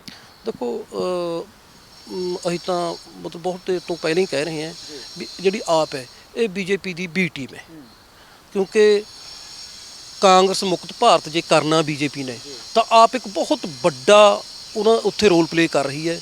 ਜਿੰਨੀ ਕੁ ਵੋਟ ਸਰਕਾਰ ਦੇ ਵਿਰੁੱਧ ਪੈਣੀ ਹੁੰਦੀ ਹੈ ਉਹ ਵੰਡੀ ਜਾਂਦੀ, ਉਨੇ ਕੁ ਚਾਹੇ ਉਹ ਗੁਜਰਾਤ ਲਾ ਲਓ ਚਾਹੇ ਕਿਤੇ ਲਾ ਲਓ, ਤੇ ਉਹ ਵੰਡੀ ਜਾਂਦੀ ਤੇ ਆਪਣਾ ਉਹ ਕਾਂਗਰਸ ਨੂੰ ਡਬੋਈ ਜਾਂਦੇ। 14 ਤੋਂ ਸਟਾਰਟ ਹੋਈ ਹੈ ਜਦੋਂ ਇਹ ਅੰਨਾ ਹਜ਼ਾਰੇ ਨੇ ਸ਼ੁਰੂ ਕੀਤਾ ਸੀ। ਤੁਸੀਂ ਅੱਜ ਦੇਖੋ ਜਿੰਨੇ ਬੰਦਿਆਂ ਨੇ ਆਪ ਖੜੀ ਕੀਤੀ ਸੀ ਉਹ ਕਿੱਥੇ ਨੇ ਅੱਜ? ਅੰਨਾ ਹਜ਼ਾਰੇ RSS ਦਾ ਬੰਦਾ, ਸਾਡੇ ਬਾਬਾ ਜੀ ਰਾਮਦੇਵ ਜੀ ਉਹ ਕਿੱਥੇ ਨੇ, ਕਿਰਨ ਬੇਦੀ ਕਿੱਥੇ ਨੇ? ਇਹ ਸਾਰਾ ਸਿਸਟਮ ਇਹ ਆਪ ਦਾ ਹੈ ਤੇ ਉੱਥੋਂ ਹੀ ਚੱਲਦਾ ਹੈ। ਤੇ ਪਰ ਹੁਣ ਲੋਕਾਂ ਨੇ ਪੜ੍ਹ ਲਿਆ ਇਹਨੂੰ। ਕਰਨਾਟਕ 'ਚ ਤੁਹਾਡੇ ਸਾਹਮਣੇ ਬਿਲਕੁਲ 5.8 0.5% ਵੋਟ ਇਹਨਾਂ ਨੂੰ ਕਰਨਾਟਕ 'ਚ ਨਹੀਂ ਪਈ, ਕਿਉਂਕਿ ਲੋਕਾਂ ਨੂੰ ਹੁਣ ਪਤਾ ਲੱਗ ਗਿਆ ਵੀ ਇਹ ਬੀਜੇਪੀ ਦੀ ਬੀ ਟੀਮ ਹੈ। ਆਉਣ ਵਾਲੇ ਟਾਈਮ 'ਚ ਇੱਥੇ ਤੁਹਾਨੂੰ ਪੰਜਾਬ 'ਚ ਵੀ ਇਹਦਾ ਦੇਖਣ ਨੂੰ ਮਿਲੇਗਾ। ਤੇ ਇਹਦੀ ਇੱਕ ਹੋਰ ਮੈਂ ਖੈਰ ਹੁਣ ਮੈਂ ਆਪਣਾ ਵੱਡੇ ਆਪਣਾ ਇੰਡੀਆ ਲੈਵਲ ਦੀ ਗੱਲ ਕਰਦਾ ਫਿਰ ਮੈਂ ਕਰਾਲੀ ਕੌਂਸਲ 'ਚ ਆ ਜਾਣਾ। ਕਾਰਨ ਕੀ ਹੈ, ਮੇਰਾ ਛੋਟਾ ਜਿਹਾ ਸ਼ਹਿਰ ਹੈ ਤੇ ਸ਼ਹਿਰ ਨਾਲ ਪਿਆਰ ਹੈ। ਸ਼ਹਿਰ ਦੀ ਗੱਲ ਮੇਰੇ ਤੋਂ ਨਹੀਂ ਹੁੰਦਾ। ਜਦੋਂ ਇਹ ਸਾਡੇ ਗੁਰਦੀਪ ਜੀ ਆਏ ਸੀਗੇ, ਇਹਨਾਂ ਨੇ ਆਉਂਦੀ ਸਾਰ ਸਾਡੇ ਸੈਂਟਰੀ ਬ੍ਰਾਂਚ 'ਚ ਰਜੇਸ਼ ਲੱਗੇ ਹੋਏ ਸੀਗੇ। ਜਿਨ੍ਹਾਂ ਤੇ ਪਰਚਾ ਹੋਇਆ FIR ਹੋਈ ਹੈ ਕਰਪਸ਼ਨ ਦੀ। ਹਾਂਜੀ, ਕਲਰਕ ਰਜੇਸ਼ ਜੀ ਸੀਗੇ। ਇਹਨਾਂ ਨੇ ਕਿਉਂਕਿ ਸੈਂਟਰੀ ਬ੍ਰਾਂਚ 'ਚ ਕੰਮ ਕਰਨ ਨੂੰ ਕੋਈ ਹੈ ਨਹੀਂ, ਕਰਪਸ਼ਨ ਕਰਨ ਨੂੰ ਕੋਈ ਹੈ ਨਹੀਂ ਬਹੁਤ ਜ਼ਿਆਦਾ। ਇਹਨੇ ਆਉਂਦੀ ਸਰ ਸਭ ਤੋਂ ਪਹਿਲਾਂ ਆਰਡਰ ਰਜੇਸ਼ ਦਾ ਹੀ ਕੀਤਾ ਸੀ। ਉਹਨਾਂ ਨੂੰ ਇਹਨੇ ਵਰਕਸ ਬ੍ਰਾਂਚ ਤੇ ਆਪਣਾ ਇਹਦੇ ਤੇ ਕਲੋਨੀਆਂ ਤੇ ਲਾਇਆ ਸੀ। ਤੇ ਇਹ ਪਰਚਾ ਹੋਣ ਤੋਂ ਪਹਿਲਾਂ ਲਾਇਆ ਹੈ? ਪਰਚਾ ਹੋਣ ਤੋਂ ਪਹਿਲਾਂ ਜਦੋਂ ਗੁਰਦੀਪ ਆਏ ਆਉਂਦੀ ਸਾਰ ਲਾਇਆ, ਜਦੋਂ EO ਇਹ ਇੱਥੇ ਆਏ ਤੇ ਆਉਂਦੀ ਸਾਰ ਇਹਨਾਂ ਨੇ ਰਜੇਸ਼ ਨੂੰ ਲਾਇਆ ਉੱਥੇ, ਤੇ ਉਸ ਸਾਹਮਣੇ ਵਿਜੀਲੈਂਸ ਫੜ ਲਿਆ। ਤੇ ਅੱਛਾ, ਉਸ ਤੋਂ ਬਾਅਦ ਫਿਰ ਪਰਚਾ ਹੋਇਆ ਰਜੇਸ਼ ਤੇ ਕਰਪਸ਼ਨ ਵਾਲਾ। ਜੇ ਕਿਤੇ ਉਹ ਉੱਥੇ ਬਚਿਆ ਲੱਗਿਆ ਰਹਿੰਦਾ ਸ਼ਾਇਦ ਬਚਿਆ ਰਹਿੰਦਾ, ਨਾ ਪਰਚੇ ਦਾ ਸਾਹਮਣਾ ਕਰਨਾ ਪੈਂਦਾ। ਪਰ ਚਲੋ ਦੇਖੋ, ਪਾਪ ਦਾ ਘੜਾ ਭਰਦਾ ਇੱਕ ਦਿਨ, ਤੇ ਇਹਦਾ ਵੀ ਭਰਨਾ ਹੈ। ਤਾਂ ਇਸ ਨਗਰ ਕੌਂਸਲ ਕੁਰਾਲੀ ਦੇ ਪ੍ਰਧਾਨ ਸਰਦਾਰ ਰਣਜੀਤ ਸਿੰਘ ਜਿੱਤੀ ਪੜਿਆਲਾ ਜੀ ਹੁਣ ਪ੍ਰਧਾਨ ਸਾਹਿਬ ਵੱਲੋਂ ਲਗਾਏ ਗਏ ਇਲਜ਼ਾਮਾਂ ਉੱਤੇ EO ਸਰਦਾਰ ਗੁਰਦੀਪ ਸਿੰਘ ਜੀ ਹੁਣਾਂ ਨੇ ਕੀ ਕੁਝ ਕਿਹਾ ਹੈ, ਤੁਸੀਂ ਇੱਕ ਵਾਰ ਉਹ ਵੀ ਧਿਆਨ ਦੇ ਨਾਲ ਜ਼ਰੂਰ ਸੁਣੋ। Hello, good afternoon sir. Good afternoon ਜੀ। ਹਾਂਜੀ, ਸਰਦਾਰ ਗੁਰਦੀਪ ਸਿੰਘ ਜੀ। ਹਾਂਜੀ ਹਾਂਜੀ ਹਾਂਜੀ ਈਓ ਸਾਹਿਬ, ਠਾਕੁਰ ਅਮਨਦੀਪ ਸਿੰਘ ਗੱਲ ਕਰ ਰਹੇ ਹਾਂ ਜੀ, ਚੰਡੀਗੜ੍ਹ ਤੋਂ ਜਰਨਲਿਸਟ। ਕੀ ਹਾਲ ਚਾਲ ਹੈ ਸਰ? ਬਸ ਬਹੁਤ ਵਧੀਆ ਸਰ, ਤੁਸੀਂ ਸੁਣਾਓ ਜੀ। ਬਹੁਤ ਵਧੀਆ ਜੀ। ਸਰ 2 ਮਿੰਟ ਹੈਗੇ ਜੀ, ਤੁਹਾਡਾ ਪੱਖ ਲੈਣਾ ਸੀ। ਮੈਂ ਇੱਕ ਸਟੋਰੀ ਕਰ ਰਿਹਾ ਸੀ ਤੇ ਤੁਹਾਡਾ ਪੱਖ ਰਿਕਾਰਡ ਕਰਨਾ ਸੀ। ਜੀ ਜੀ ਜੀ ਦੱਸੋ ਜੀ। ਹਾਂਜੀ ਸਰ, ਮੈਂ ਸਟੋਰੀ ਕਰ ਰਿਹਾ ਸੀ, ਕੁਰਾਲੀ ਕਾਉਂਸਲ ਨੇ ਕੋਈ ਮਤਾ ਪਾਇਆ ਹੋਇਆ ਹੈ ਮੇਰੇ ਆਈ ਥਿੰਕ ਤੁਹਾਡੇ ਖਿਲਾਫ। ਤੇ ਹਾਂਜੀ ਹਾਂਜੀ ਹਾਂਜੀ ਹਾਂਜੀ ਹਾਂਜੀ ਸਰ ਉਹਨਾਂ ਦਾ ਇੱਕ ਐਲੀਗੇਸ਼ਨ ਹੈਗਾ ਕਿ ਤੁਹਾਡੇ ਜਿਹੜੇ ਮਿਸਿਸ ਨੇ ਮੈਡਮ BJP ਦੇ ਲੀਡਰ ਨੇ, ਤੇ ਰੈਲੀਆਂ ਦੇ ਵਿੱਚ ਕਈ ਵਾਰ ਮੁਲਾਜ਼ਮਾਂ ਵੱਲੋਂ ਕੁਰਸੀਆਂ ਵੀ ਲਗਵਾਈਆਂ ਗਈਆਂ ਨੇ। ਰਣਜੀਤ ਸਿੰਘ ਜੀ ਜਿਹੜੇ ਨੇ ਪ੍ਰਧਾਨ ਸਾਹਿਬ, ਉਹਨਾਂ ਵੱਲੋਂ ਐਲੀਗੇਸ਼ਨ ਹੈ ਸਰ। ਕੀ ਕਹੋਗੇ ਸਰ? ਨਹੀਂ ਦੇਖੋ ਜੀ, BJP ਦੇ ਲੀਡਰ ਸੀਗੇ ਜੀ ਕਿਸੇ ਵੇਲੇ, ਉਸ ਤੋਂ ਬਾਅਦ ਇਹਨਾਂ ਨੂੰ ਕੈਂਸਰ ਹੋ ਗਿਆ ਜੀ, ਹੁਣ ਤਾਂ ਉਹ ਬੇਸਿਕਲੀ ਘਰ ਨੇ ਜੀ। ਹਾਂਜੀ, ਤੇ ਜਿਹੜੀ ਗੱਲ ਉਹ ਕਰਦੇ, ਉਹ ਤਾਂ ਮੈਨੂੰ 15 ਦਿਨ 20 ਦਿਨ ਬਾਅਦ ਦੀ ਗੱਲ ਕਰਦੇ, ਲਵਾਏ ਜਾਂਦੇ ਦੀ ਕੋਈ ਗੱਲ ਹੀ ਨਹੀਂ ਜੀ ਹੈਗੀ। ਮਤਲਬ ਇਹ ਤਾਂ ਟੋਟਲੀ ਬੀਇੰਗ ਨਾ ਸਾਡਾ, ਸ਼ਾਇਦ ਤੁਹਾਨੂੰ ਪੂਰਾ ਸਿਸਟਮ ਪਤਾ ਹੋਵੇ ਵੀ ਇਹਨਾਂ ਦੀ ਕੋਈ they are builders like Ranjit Singh Jeeti and other councillors builders ਨੇ ਜੀ ਬੇਸਿਕਲੀ। ਠੀਕ ਹੈ ਸਰ। ਇਹਨਾਂ ਦੀ ਕੋਈ NOCs ਵਗੈਰਾ ਸੀਗੇ ਅਨਆਥੋਰਾਈਜ਼ਡ ਕਲੋਨੀ ਚ, ਜਿੱਦਾਂ ਮੈਂ ਕਿਹਾ ਪੈਸੇ ਪੂਸੇ ਜਮ੍ਹਾਂ ਕਰਾਓ, ਉਹਦੀ ਕੁਝ ਟਸਲ ਚੱਲਦੀ ਸੀ ਕਿ ਪਹਿਲਾਂ ਹੀ ਉਹ ਸਾਫ਼ ਕਰੀ ਜਾਂਦੇ ਹੋਣੇ ਆ ਜੋ ਵੀ, ਬਟ ਆਈ ਸੈਟ ਕੇ ਪਹਿਲਾਂ ਕਰਾਓ। ਸੋ they like they wanted to like eliminate ਕੇ ਉਹ ਚਲੇ ਜਾਵੇ, ਤੇ ਦੇ ਸਟਾਰਟਡ ਅਲੈਜਿੰਗ ਮੀ। ਜੀ ਜੀ ਜੀ। ਤੇ ਉਹੀ ਇਸ਼ੂ ਹੈ ਜੀ। ਮਤਲਬ ਅਦਰਵਾਈਜ਼ ਕੋਈ ਕਹਿੰਦੇ ਸੀ ਕੈਂਪ ਉੱਥੇ ਜਾ ਕੇ ਰੈਲੀਆਂ ਦੇ ਵਿੱਚ ਕੁਰਸੀਆਂ ਲਾਉਂਦੇ ਰਹੇ, ਚੀਜ਼ਾਂ ਕਰਦੇ ਰਹੇ, ਮਤਲਬ ਦੈਟ ਇਜ਼ ਆਲ ਫਾਲਸ। ਮਤਲਬ ਲੌਜੀਕ ਉਹਦਾ ਕੋਈ ਵੀ ਨਹੀਂ ਹੈਗਾ ਜੀ। ਮਸ਼ੀਜ਼ 2-2.5 ਸਾਲ ਤੋਂ ਕੈਂਸਰ ਦੇ ਪੇਸ਼ੈਂਟ ਨੇ ਜੀ ਉਹ ਬੇਸਿਕਲੀ। ਜੀ ਜੀ। ਤੇ ਉਹ ਤਾਂ ਹੁਣ ਉਹ ਕੋਈ ਉਹਦਾ ਵੀ ਨਹੀਂ ਹੈਗਾ ਜੋ ਉਹਨਾਂ ਕੋਲ BJP ਦਾ। ਹੋਰ ਮੈਂ ਅਖਬਾਰਾਂ ਵਿੱਚ ਵੀ ਪੜ੍ਹਿਆ ਸੀ, ਉਹਨੇ ਮੈਨੂੰ ਅਖਬਾਰਾਂ ਦੀ ਕਟਿੰਗਸ ਦਿਖਾਈਆਂ ਨੇ। ਕੋਈ ਤੁਹਾਡੇ ਸਿਸਟਰ ਦੀ ਕੋਈ ਮਕਾਨ ਬਣ ਰਿਹਾ ਸੀ ਨਿਊ ਚੰਡੀਗੜ੍ਹ ਦੇ ਵਿੱਚ, ਉੱਥੇ ਉਹੀ ਦੋਨੋਂ ਚੀਜ਼ਾਂ ਇਕੱਠੇ ਹੀ ਹੋਈਆਂ ਜੀ, ਦੋਨੋਂ ਇਕੱਠੇ ਦਾ ਹੀ ਟਾਈਮ ਹੈ ਜੀ। ਨਹੀਂ ਲਾਈਕ ਜਿਹੜੀ ਉਹਨਾਂ ਨੇ, ਹਾਂਜੀ ਹਾਂਜੀ ਹਾਂਜੀ ਬਿਲਕੁਲ। ਜਿਹੜੀ ਸਿਸਟਰ ਵਾਲੀ ਤੁਹਾਡੇ ਉਹ ਕੋਠੀ ਵਾਲੀ ਗੱਲ ਹੈਗੀ ਆ, ਉੱਥੇ ਟਰੈਕਟਰ ਖੜਾ ਸੀ, ਛੋਟਾ ਹਾਥੀ, ਤੇ ਮੁਲਾਜ਼ਮ ਲੱਗੇ ਹੋਏ ਸੀ, ਤੇ ਤੁਸੀਂ ਤੁਹਾਡੀ ਗੱਡੀ ਵੀ ਆਈ ਸੀ ਉੱਥੇ, ਮਹਿੰਦਰਾ ਸ਼ਾਇਦ ਤੁਹਾਡੇ ਕੋਲ ਹੈਗੀ ਹੈ, ਤੇ ਤੁਹਾਡੀ ਗੱਡੀ ਵੀ ਆਈ ਸੀ, ਤੁਸੀਂ ਪੱਤਰਕਾਰ ਕੁਝ ਪੁੱਛ ਰਿਹਾ ਸੀ, ਤੁਸੀਂ ਗੱਡੀ ਲੈ ਕੇ ਚਲੇ ਗਏ ਸੀ। ਮੇਰੀ ਹਾਂਜੀ ਮੇਰੀ ਗੱਲ ਸੁਣੋ ਹੁਣ। ਪੁਆਇੰਟ ਇਹ ਹੈ ਕਿ ਉੱਥੇ 4:30 ਦਾ ਟਾਈਮ ਸੀਗਾ ਜੀ ਸ਼ਾਮ ਦਾ। ਜੀ ਸਰ। ਬੰਦੇ 10-12 ਖੜੇ ਸੀ ਔਰ ਦੇ ਵਰ ਆਲ ਐਮਪਟੀ ਹੈਂਡਡ। ਜੀ ਸਰ। ਮਤਲਬ ਐਮਪਟੀ ਹੈਂਡਡ ਨਹੀਂ, ਕੋਈ ਸਫਾਈ ਨਹੀਂ ਸੀ ਕਰ ਰਹੇ, ਗੱਡੀਆਂ ਖਾਲੀ ਖੜੀਆਂ ਸੀ। ਦੇ ਵਰ ਆਲ ਫਰੇਮਡ। ਮੈਂ ਤੁਹਾਨੂੰ ਪਹਿਲਾਂ ਬੇਸਿਕ ਰੀਜ਼ਨ ਦੱਸ ਦਿੱਤਾ ਜੀ। ਜੀ। ਦੈਟ ਵਾਸ ਆਲ ਫਰੇਮਡ। ਮੈਨੂੰ ਤਾਂ ਮੇਰੇ ਸਿਸਟਰ ਦਾ ਫੋਨ ਆਇਆ ਵੀ ਬਾਹਰ ਲੱਗਦਾ ਵੀ ਪ੍ਰਧਾਨ ਜੀ ਖੜੇ ਨੇ। ਮੈਂ ਕਿਹਾ ਵੀ ਕੋਈ ਇਸ ਲੈਵਲ ਤੇ ਡਾਊਨ ਨਹੀਂ ਹੋ ਸਕਦਾ ਜੀ ਕਿ ਕੋਈ ਕਿਸੇ ਦੇ ਸਿਸਟਰ ਦੇ ਘਰ ਪਹੁੰਚ ਜਾਵੇ, ਬੰਦੇ ਫਰੇਮ ਕਰ ਦੇਵੇ। ਕਹਿੰਦੇ ਵੀ ਬਾਹਰ ਖੜੇ ਕੋਈ ਪ੍ਰੈਸ ਨੂੰ ਜਾਂ ਕੋਈ ਫੋਟੋਗ੍ਰਾਫੀ ਕਰ ਰਿਹਾ। ਮੈਂ ਕਿਹਾ ਵੀ ਕਿਸੇ ਵੀ ਹਾਲਤ 'ਚ ਨਹੀਂ ਕਰ ਸਕਦੇ। ਚਲੋ ਕੋਈ ਇਸ ਲੈਵਲ ਤੇ ਨਹੀਂ ਆਉਂਦਾ। ਜੇ ਪਰਸਨਲੀ ਮੇਰੇ ਨਾਲ ਤਾਂ ਪਰਸਨਲ ਇੱਕ ਅਲੱਗ ਚੀਜ਼ ਹੁੰਦੀ ਹੈ। ਜੀ ਜੀ ਜੀ। ਕੋਈ ਸਿਸਟਰ ਦੇ ਘਰ brother in law and sister ਖੜੇ ਹੋਣ, ਘਰ ਦੇ ਅੰਦਰ ਬਾਹਰ ਗੱਡੀਆਂ ਹੀ ਗੱਡੀਆਂ ਖੜੀਆਂ ਹੋਣ। ਦਿਨ ਆਈ 4:30 ਦਾ ਟਾਈਮ ਸੀਗਾ ਜੀ। ਕਹਿੰਦੇ ਸੀ ਉਹ ਸਵੇਰ ਦੇ ਲੱਗੇ ਆ, ਰੋਜ਼ ਆਉਂਦੇ ਨੇ। ਜੋ ਸਵੇਰ ਦੇ ਲੱਗੇ ਨੂੰ ਤਾਂ ਪਤਾ ਨਹੀਂ ਸਫਾਈ ਕਰਦੇ ਫੜਨੇ ਸੀ ਜਾਂ ਗੱਡੀਆਂ ਭਰੀਆਂ ਹੁੰਦੀਆਂ ਜੀ। ਟੈਂਪੂ ਖਾਲੀ, ਟੈਂਪੂ ਔਰ ਬਾਹਰ ਖੜੇ ਸੀਗੇ। ਉਹਨਾਂ ਨੂੰ ਲਾਈਨ 'ਚ ਖੜਾ ਕਰਕੇ ਫੋਟੋ ਖਿੱਚ ਕੇ ਔਰ ਟੈਂਪੂ ਖਾਲੀ, ਮਤਲਬ 4:30 ਸਵੇਰ ਦੇ ਲੱਗੇ ਹੋਣ ਤੇ ਟੈਂਪੂ ਬਿਲਕੁਲ ਸੁਨਸਾਨ ਹੋਣ, ਜੇ ਇੱਕ ਵੀ ਚੀਜ਼ ਨਾ ਪਈ ਹੋਵੇ, ਕਿੱਦਾਂ ਪੋਸੀਬਲ ਹੈ? ਇਹ ਤਾਂ ਮਤਲਬ ਨਾਰਮਲ ਵੀ ਬੰਦੇ ਨੂੰ ਪਤਾ ਲੱਗ ਸਕਦਾ ਹੈ। ਇਹਨਾਂ ਵਿੱਚੋਂ ਸ਼ਾਇਦ ਇਸ ਇਨਸੀਡੈਂਟ ਦੇ ਜਾਂ ਫਿਰ ਜਿਹੜੇ ਦੂਸਰਾ ਸੀਗਾ ਰੈਲੀ ਦੇ ਵਿੱਚ ਕੁਰਸੀਆਂ ਨਾਲ ਵਾਲਾ ਇਨਸੀਡੈਂਟ, ਪ੍ਰਧਾਨ ਸਾਹਿਬ ਨੇ ਇਹ ਵੀ ਕਿਹਾ ਹੈ, ਕਹਿੰਦੇ ਸਾਡੇ ਕੋਲ ਨਾ ਉਹਨਾਂ ਮੁਲਾਜ਼ਮਾਂ ਦੇ ਐਫੀਡੇਵਿਟ ਵੀ ਪਏ ਹੋਏ ਹੈ। ਉਹ ਐਫੀਡੇਵਿਟ ਦਾ ਜੀ ਮੌਕੇ ਤੇ ਉਹਨਾਂ ਤੋਂ ਵੀਡੀਓ ਵੀ ਲਿੱਤੀ। ਉਹ ਤਾਂ ਹੁਣ ਇੱਕ ਪ੍ਰੈਸ਼ਰ ਦਾ ਜੀ, ਪ੍ਰੈਸ਼ਰ ਇੱਕ ਪ੍ਰਧਾਨ ਹੋਵੇ ਜੀ ਬੈਠਾ, ਉਹ ਤਾਂ ਕੁਝ ਵੀ ਲੈ ਸਕਦਾ ਜੀ, ਉਹਨਾਂ ਤੋਂ ਤਾਂ ਕੋਈ ਇਸ਼ੂ ਨਹੀਂ ਹੈ। ਮਤਲਬ ਦੈਟ ਇਜ਼ ਕਿਉਂਕਿ ਮੈਂ ਇਸ ਵੱਲ ਤਰਜੀਹ ਨਹੀਂ ਦਿੱਤੀ। ਮੈਂ ਤਾਂ ਇੱਕ ਬਿਆਨ ਦੇਤਾ ਸੀ ਕਿ ਦਿਸ ਇਜ਼ ਆਲ ਫਾਲਸ, ਮੇਰੇ ਤੇ ਕੀਤਾ ਜਾ ਰਿਹਾ ਜੀ। ਸੈਕੰਡਲੀ ਜਿਹੜੀ ਮੈਂ ਮਹਿੰਦਰਾ ਦੀ ਗੱਲ ਕਰ ਰਹੇ ਹੋ ਜੀ, ਮੈਂ ਆਇਆ ਸੀ ਆਪਣੀ ਜਦੋਂ ਮੇਰੇ ਸਿਸਟਰ ਦਾ ਫੋਨ ਹੈ, ਮੈਂ ਫੋਨ ਕੀਤਾ ਪ੍ਰਧਾਨ ਜੀ ਨੂੰ, ਮੈਂ ਕਿਹਾ ਪ੍ਰਧਾਨ ਜੀ ਤੁਸੀਂ ਇੱਥੇ ਆਏ? ਕਹਿੰਦਾ ਹਾਂਜੀ ਆਇਆ। ਮੈਂ ਕਿਹਾ ਜੀ ਮੇਰੇ ਸਿਸਟਰ ਦਾ ਘਰ ਹੈ, ਚੰਗਾ ਨਹੀਂ ਲੱਗਦਾ ਇੱਥੇ ਇਹੋ ਜਿਹੀਆਂ ਗੱਲਾਂ ਕਰਨੀਆਂ। ਕਹਿੰਦਾ ਨਹੀਂ ਯਾਰ ਮੈਂ ਤਾਂ ਏਦਾਂ ਹੀ, ਮਤਲਬ ਉਹਨਾਂ ਨੇ ਮੈਨੂੰ ਨਾ ਕਰ ਦਿੱਤੀ, ਮੈਂ ਕੱਢ ਦਿੱਤਾ ਫੋਨ ਕਿ ਚਲੋ ਜੋ ਮਰਜ਼ੀ ਕਰੋ ਜੀ, ਫਿਰ ਅਸੀਂ ਕੀ ਕਰ ਸਕਦੇ ਆਪਾਂ ਤਾਂ ਦੱਸਣਾ ਜੀ ਮੇਰੀ ਸਿਸਟਰ ਦਾ ਘਰ ਹੈ, ਇਸ ਲੈਵਲ ਤੇ ਨਾ ਜਾਓ। ਚਲੋ ਉਸ ਤੋਂ ਬਾਅਦ ਪੁਆਇੰਟ ਇਹ ਹੈ ਕਿ ਮੈਂ ਆਪਣੀ ਸਿਸਟਰ ਦੇ ਘਰ ਗਿਆ, ਕਿਉਂਕਿ 4:15 4:30 ਦਾ ਟਾਈਮ ਸੀਗਾ, ਮੈਂ 4:45 ਗਿਆ। ਹੀ ਵਾਸ ਸਟਿਲ देयर। ਫਿਰ ਮੈਂ ਦੂਰ ਖੜ ਗਿਆ, ਮੈਂ ਕਿਹਾ ਵੀ ਇਹ ਤਾਂ ਹਾਲੇ ਵੀ ਖੜੇ ਨੇ, ਕਿਉਂਕਿ ਕਿਸੇ ਦੇ ਘਰ ਅੱਗੇ ਘੰਟਾ ਜ਼ਲੀਲ ਕਰਨ ਦੀ ਕੋਸ਼ਿਸ਼ ਕਰਨਾ, ਬੰਦੇ ਆਣ ਜਾਣ, ਤੁਸੀਂ 5 ਮਿੰਟ ਵੀਡੀਓ ਬਣਾ ਕੇ ਆਪਣਾ ਜੋ ਵੀ ਮੇਰੇ ਖਿਲਾਫ ਕਰਨਾ ਕਰਕੇ ਚਲੇ ਜਾਓ, ਗੱਲ ਖਤਮ ਹੋ ਜਾਂਦੀ ਹੈ। ਔਰ ਉਹ 1 ਘੰਟਾ ਪੌਣਾ ਘੰਟਾ ਖੜੇ ਰਹਿਣਾ, ਦੈਟ ਵਾਸ ਵੈਰੀ ਓਡ। ਮੈਂ ਤਾਂ ਉਸ ਹਿਸਾਬ ਨਾਲ ਜਦੋਂ ਪਤਾ ਲੱਗਿਆ ਮੈਂ ਤਾਂ ਆਪਣੀ ਸਿਸਟਰ ਦੇ ਘਰ ਜਾਣਾ ਹੀ ਸੀ ਕਿ ਕੀ ਹੋਇਆ, ਤਾਂ ਮੈਂ ਦੇਖਿਆ ਦੇ ਵਰ ਸਟੈਂਡਿੰਗ, ਮੈਂ ਪਿੱਛੇ ਖੜ ਗਿਆ ਤੇ ਜਾਂਦੇ ਹੋਏ ਪੱਤਰਕਾਰ ਮੇਰੇ ਕੋਲ ਖੜ ਕੇ ਕਹਿੰਦੇ ਵੀ ਅਸੀਂ ਤੁਹਾਡਾ ਵਰਸ਼ਨ ਲੈਣਾ। ਮੈਂ ਕਿਹਾ ਜੀ ਆਲ ਵਰਸ਼ਨ ਇਨ ਦਾ ਮਾਰਨਿੰਗ, ਮੈਂ ਆਪਣੀ ਭੈਣ ਦੇ ਘਰ ਆਇਆ, ਸਵੇਰੇ ਗੱਲ ਕਰਾਂਗੇ। ਮੈਂ ਕਹਿ ਕੇ ਚਲਾ ਗਿਆ, ਉਹ ਕਹਿੰਦੇ ਕਿ ਭੱਜ ਗਿਆ। ਮਤਲਬ ਮੈਂ ਕਿਉਂ ਭੱਜਣਾ ਜੀ, ਸਵੇਰੇ I had press conference properly, ਸਾਰੇ ਪੱਤਰਕਾਰ ਆਏ ਸੀ, ਮੈਂ ਪ੍ਰੋਪਰ ਪ੍ਰੈਸ ਕਾਨਫਰੰਸ ਕੀਤੀ, ਮੈਂ ਭੱਜਿਆ ਨਹੀਂ, ਸਵੇਰੇ ਆਫਿਸ ਆਇਆ, ਪ੍ਰੋਪਰ ਹਰ ਇੱਕ ਨੂੰ ਮਿਲਿਆ, ਬਿਕੋਜ਼ ਕੋਈ ਗਲਤੀ ਨਹੀਂ ਕੀਤੀ ਜੀ ਕਿਸੇ ਕਿਸਮ ਦੀ। ਅੱਛਾ ਸਰ, ਇੱਕ ਚੀਜ਼ ਹੋਰ ਸੀ, ਮੇਰਾ ਹਾਂਜੀ ਦੱਸੋ। ਉਹਨਾਂ ਨੇ ਕੁਝ ਲਿਸਟ ਦਿੱਤੀ ਹੈ ਜੀ, ਕੁਝ ਐਨਓਸੀਜ਼ ਦਿੱਤੀਆਂ ਗਈਆਂ ਨੇ ਜੋ ਕਲੋਨੀ ਅਨਅਪਰੂਵਡ ਹੈ, ਉੱਥੇ ਮਕਾਨਾਂ ਨੂੰ ਜਾਂ ਕੋਠੀਆਂ ਨੂੰ ਐਨਓਸੀਜ਼ ਦਿੱਤੀਆਂ ਜਾ ਰਹੀਆਂ ਨੇ। ਅੱਛਾ ਜੀ, ਓਕੇ, ਹਾਂਜੀ ਚਲੋ ਦੇ ਦਿਓ ਜੀ, ਉਹ ਚੈੱਕ ਕਰ ਲੈਂਦੇ ਜੀ ਕੀ ਉਹਦਾ ਕੀ ਲੀਗਲੀ ਹੈ, ਕਿਉਂਕਿ that comes to me from ਜਿਹਨੂੰ ਕਹਿੰਦੇ ਨੇ ਕਲਰਕ ਤੋਂ ਲੈ ਕੇ ਜੇਈ ਤੋਂ ਲੈ ਕੇ ਦੈਨ ਐਸਡੀਓ ਐਕਸੀਅਨ, ਸਾਰਿਆਂ ਦੇ ਪ੍ਰੋਪਰ ਟੈਕਨੀਕਲੀ ਉਹਨੂੰ ਚੈੱਕ ਕਰਕੇ ਕੀਤਾ ਜਾਂਦਾ ਹੈ। I have already written to everyone ਕਿ ਕਿਸੇ ਵੀ ਤਰ੍ਹਾਂ ਦੀ ਕੋਈ ਗਲਤੀ ਕਰਕੇ ਤੁਸੀਂ ਮੇਰੀ ਆਈਡੀ 'ਚ ਜਾਂ ਮੇਰੇ ਤੱਕ ਨਹੀਂ ਪਹੁੰਚਾਣੀ, ਕਿਉਂਕਿ we can't do any mistake for this thing.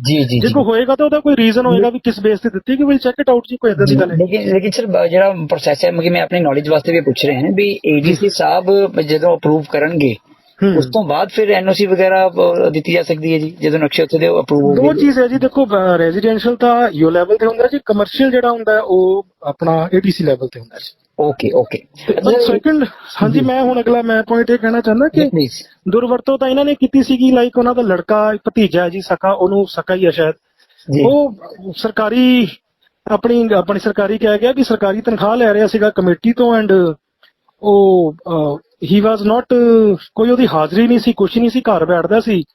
ਜਦੋਂ ਪ੍ਰਧਾਨ ਜੀ ਨੇ ਕਿਤੇ ਜਾਣਾ ਨਾਲ ਗੱਡੀ 'ਚ ਬਿਠਾ ਲੈਣਾ ਸੀ, ਤਨਖਾਹ ਕਢਾ ਰਹੇ ਸੀਗੇ, ਮੈਂ ਆ ਕੇ ਸਟਾਪ ਕੀਤੀ, ਮੈਂ ਕਿਹਾ ਵੀ ਇਹਦੀ ਕੋਈ ਹਾਜ਼ਰੀ ਨਹੀਂ, ਕੁਛ ਨਹੀਂ। ਇੱਕ ਬੰਦਾ ਤਨਖਾਹ ਮੈਂ ਚੈੱਕ ਕੀਤਾ, ਉਹ ਬੰਦਾ ਘਰ ਬੈਠ ਕੇ ਤਨਖਾਹ ਲੈ ਰਿਹਾ ਸੀ, ਇਹਨਾਂ ਦੇ ਨਾਲ ਕਿਤੇ ਗੇੜਾ ਗੂੜਾ ਮਾਰਦਾ ਸੀ, ਰੈਲੀਆਂ 'ਚ ਜਾਂਦਾ ਸੀ, ਕਰਮਚਾਰੀ ਜਿੱਥੇ ਪ੍ਰਧਾਨ ਜੀ ਦਾ ਪੋਲੀਟੀਕਲ ਪਰਸਨ, ਉਹਦੇ ਨਾਲ ਹਰ ਰੈਲੀ 'ਚ ਜਾਂਦਾ ਸੀ, ਮੈਂ ਰੋਕ ਦਿੱਤੀ। Rather he was misusing this thing. ਮੈਂ ਉਹਦਾ ਵੀ ਕੇਸ ਭੇਜਿਆ ਹੋਇਆ ਸਰਕਾਰ ਨੂੰ, that is something big. 1.5 lakh ਰੁਪਏ ਦੇ ਕਰੀਬ ਉਹ ਸ਼ਾਇਦ ਲੱਖ ਸਵਾ ਲੱਖ ਲੈ ਚੁੱਕਾ ਹੈ, ਔਰ ਉਹਦੇ ਤੇ ਮੈਂ ਰੋਕਿਆ ਹੋਇਆ, case is pending with secretary. ਜੀ ਸਰ, ਜਿਹੜੀ ਤੁਸੀਂ ਹੁਣੀ ਐਨਓਸੀ ਵਾਲੀ ਗੱਲ ਦੱਸੀ ਸੀ ਮੈਨੂੰ ਸਰ, ਉਹਦੇ ਵਿੱਚ ਜਿਨ੍ਹਾਂ ਨੂੰ ਐਨਓਸੀਜ਼ ਮਿਲੀਆਂ ਨੇ, ਕੀ ਉਹਨਾਂ ਨੂੰ ਲਾਇਸੈਂਸ ਟੂ ਡਿਵੈਲਪ ਉਹਨਾਂ ਕੋਲ ਹੈਗਾ ਜੀ? ਇਹ ਚੈੱਕ ਕਰਨਾ ਪੈਣਾ ਜੀ। ਨਾਲੇ ਦੂਸਰਾ ਇਹ ਕਿ ਲਾਈਕ 6 ਮਹੀਨੇ ਦੀ ਪਾਲਿਸੀ ਵੀ ਸੀਗੀ ਅਨਆਥੋਰਾਈਜ਼ ਨੂੰ ਜਿਹੜੀਆਂ ਸੀਗੀਆਂ ਪਾਸ ਕਰਾਉਣ ਲਈ ਦੁਬਾਰਾ ਫਾਈਲ ਦੇਣੀ ਸੀ, ਜਿਹੜੀ ਹੁਣੇ ਜਸਟ ਮੁੱਕੀ ਹੈ ਜੀ। ਦੇਖਣਾ ਪਏਗਾ ਕਿ ਕਿੰਨਿਆਂ ਨੇ ਅਪਲਾਈ ਕਰ ਲਿਆ ਜੀ, ਕੀ ਹੈ। This is like a matter, ਬਹੁਤ ਪੁਆਇੰਟਸ ਨੇ ਜੀ, like this is to be discussed particularly ਵੀ ਕਿਹਦੀ ਗੱਲ ਹੋ ਰਹੀ ਹੈ, ਕੀ ਚੱਲ ਰਿਹਾ ਹਾਂ ਸਰ। ਲੇਕਿਨ ਜਿਹੜੀ ਮੈਂ ਕਰ ਰਿਹਾ ਨਾ ਗੱਲ ਜੀ, ਉਹ ਕਲੋਨੀ ਤਾਂ ਆਥੋਰਾਈਜ਼ਡ ਹੈ ਹੀ ਨਹੀਂ, ਇੱਕ ਸਿੰਗਲ ਮਕਾਨ ਨੂੰ ਐਨਓਸੀ ਦਿੱਤੀ ਜਾ ਰਹੀ ਹੈ, ਬੰਦਿਆਂ ਨੂੰ ਐਨਓਸੀ ਦਿੱਤੀ ਜਾ ਰਹੀ ਹੈ ਉੱਥੇ। ਇਹ ਹੋ ਸਕਦਾ ਜੀ ਉਹਨਾਂ ਨੇ, ਉਹ ਜਿਹੜੇ ਬੰਦੇ ਨੇ ਜੀ, ਲਾਈਕ ਉਹਨਾਂ ਨੇ ਆਪਣੀ ਰੈਗੂਲਰਾਈਜੇਸ਼ਨ ਫੀਸ ਦਿੱਤੀ ਹੋਏਗੀ, ਸ਼ਾਇਦ ਇਹ ਹੋਏਗਾ, but this is really something technical. I have to see customized ਕਿ ਕਿਹੜਾ ਕੇਸ ਚੱਲ ਰਿਹਾ ਜੀ, ਮਤਲਬ ਓਵਰਆਲ I can't। ਮੈਂ ਤੁਹਾਨੂੰ ਲਿਸਟ ਭੇਜ ਦਾਂਗਾ।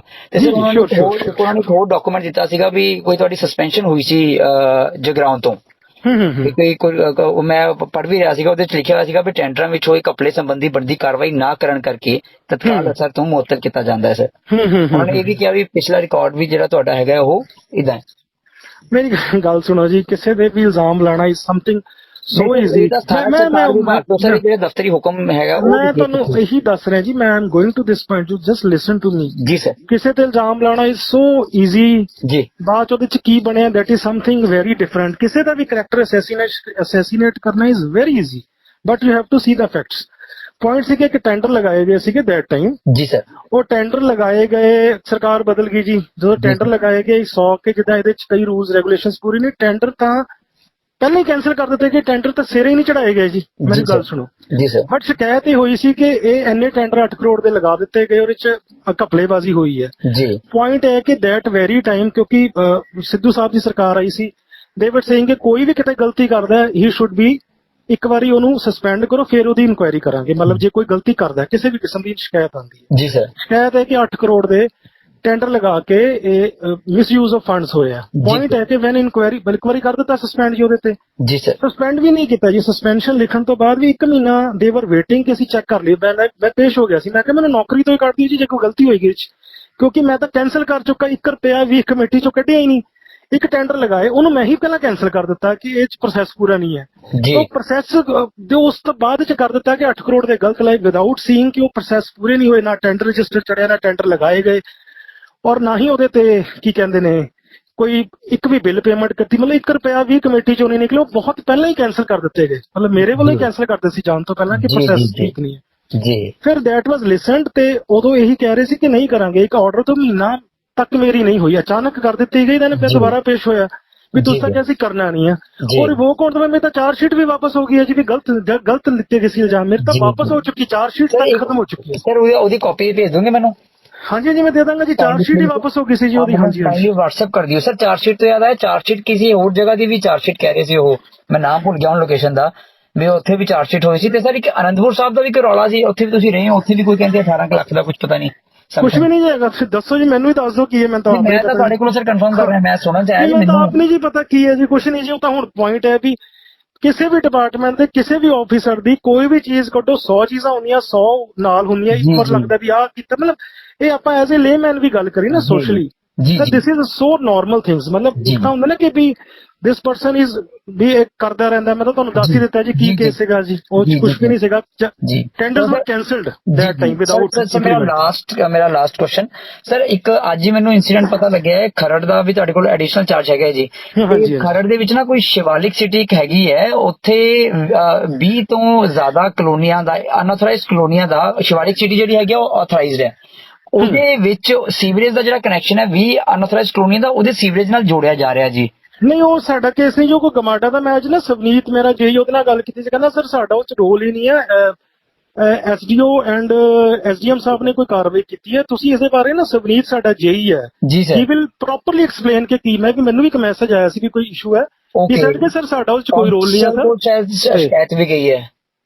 ਹਾਂਜੀ ਕੋਈ ਗੱਲ ਨਹੀਂ ਜੀ, ਉਹ ਸਵਨੀਤ ਵਿਲ ਐਕਸਪਲੇਨ ਕਿ ਕੀ ਹੈ ਜੀ, ਉਹ ਦੱਸ ਚੁੱਕਾ। ਹਾਂਜੀ ਵੀ ਉਹ ਕਹਿੰਦਾ ਸਾਡਾ ਚ ਕੋਈ ਰੋਲ ਨਹੀਂ ਹੈ ਜੀ। ਚਲੋ thank you sir, thank you so much.